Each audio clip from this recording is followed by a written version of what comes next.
Keep them in a state of surviving, because while they're doing that, they will be in a state of focus on survival rather than looking at the big picture of what's going on.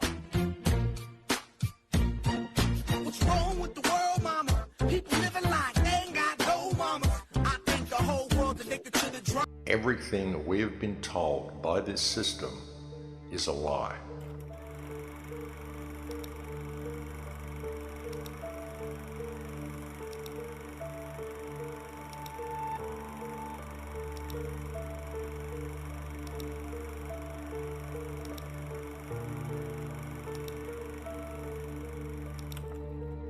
Everything we think we know is a lie. Yeah. History, who we are, where we come from, our religions, our food, our medicine, what this world is, quite literally everything is a lie.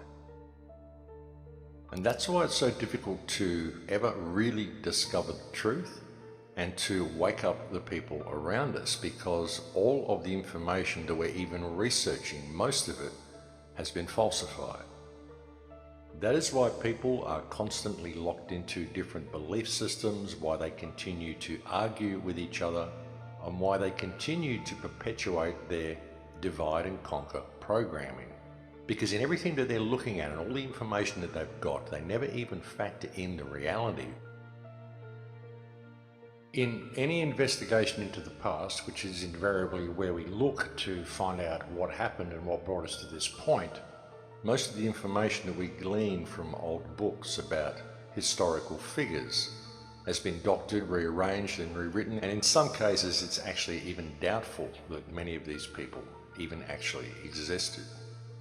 In many cases, works were attributed to people who didn't do those works. In many cases, discoveries were most likely attributed to people who never made those discoveries. Many events were simply fabricated, and many people simply did not do what we were told they did. And as I said, in the case of many of them, it's doubtful that they ever even existed. Or if they did exist, it very often was not when we were told they existed, and very often the information they presented was doctored to fit the current version of reality. The thing is, people really do need to understand clearly that this is our starting point. This is what we've got to work with.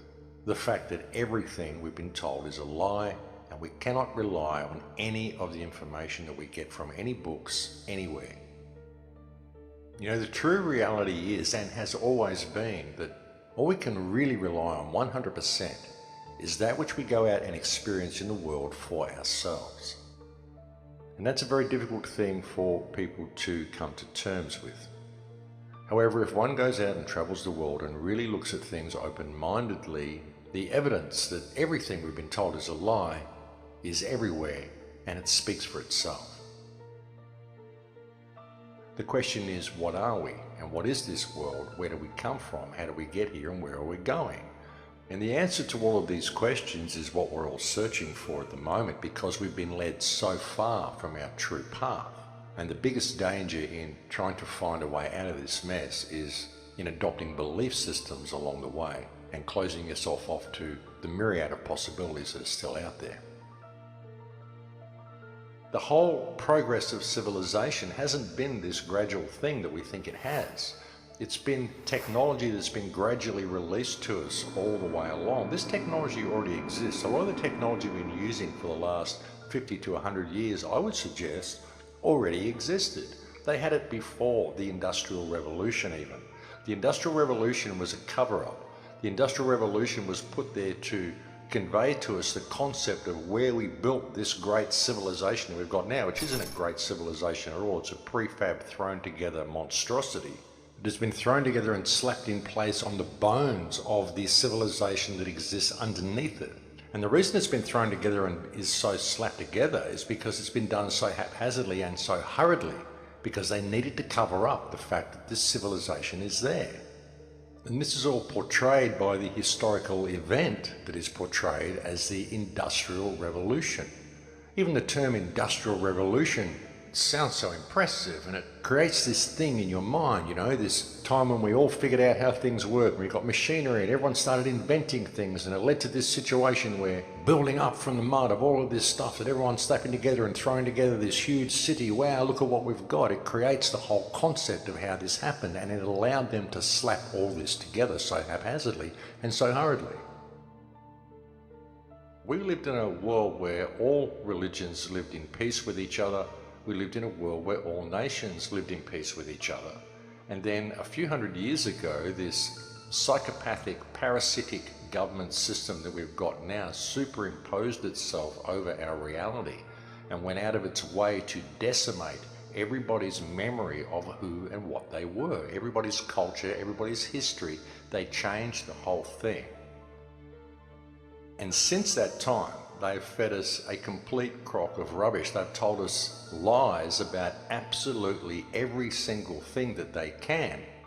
They've lied to us about reality. They've lied to us about every single aspect of reality. They've lied to us in our science about what reality is even made of what we're made of what we are. Every single thing you can think of, they've lied to us about, and most especially they've gone out of their way to decimate people's culture and decimate people's memory.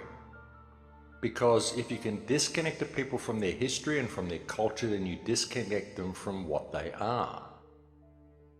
Across Europe, you'll find still churches that display crosses that have the symbol of Islam displayed beneath the cross, because they were both essentially aspects of the same faith, simply approached from different angles by different cultures, but they both lived in perfect respect and harmony for each other, because both respected each other's prophets, each other's healers, each other's teachers. There was never any animosity between Christianity and Islam.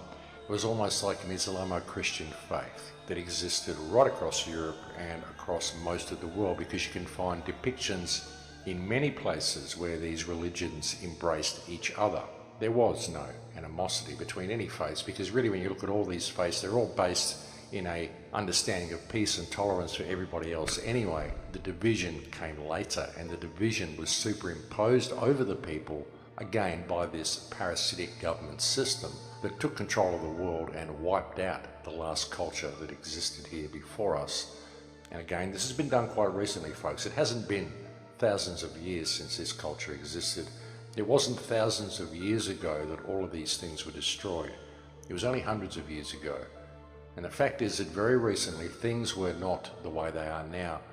We haven't had centuries of bloody warfare between each other, vying for power of the greatest nation since the fall of the Roman Empire. There was no Roman Empire.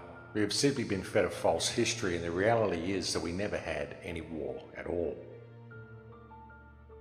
You know, as I've often said, folks, it only takes one generation to change history. And when you look at that and you see what's been done to us, it's actually very encouraging, because that also indicates that it's only going to take around about one generation to change things back and get things back to what we need to be and what we should be. But we've got to be prepared to put all of our belief systems aside, put all of our differences aside, allow people to think differently, know that nobody has got the right information anyway.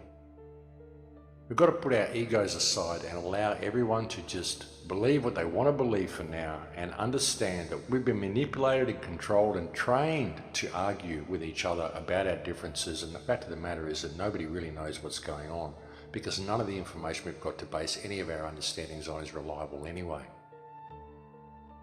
And what we need to do is focus on stopping this system in its tracks right now and giving ourselves a chance to regroup to find out what the truth is. And this is not going to happen unless we can put our differences down, stop trolling each other, stop attacking each other, stop spreading distrust and division with each other, stop identifying everything else with our belief system and attacking everybody who doesn't think like we do. put it all down, stop fighting, and pull ourselves away from this psychopathic parasitic system which is currently controlling the direction that we're going. Now, this whole system exists because we hold it up, folks, and that is the solution. Pull your energy away from this system and do it in every way you can, in every way, shape and form that you can find, and everyone should make it a point in their lives to do this. You've got to disconnect from the system because we are the ones who hold it up, and that is the only solution to escaping from it. Each person out there has to individually remove the support and remove the energy they give to the system. We're the only ones who can do it, folks, and we have to pay attention, take responsibility for ourselves and really make a stand.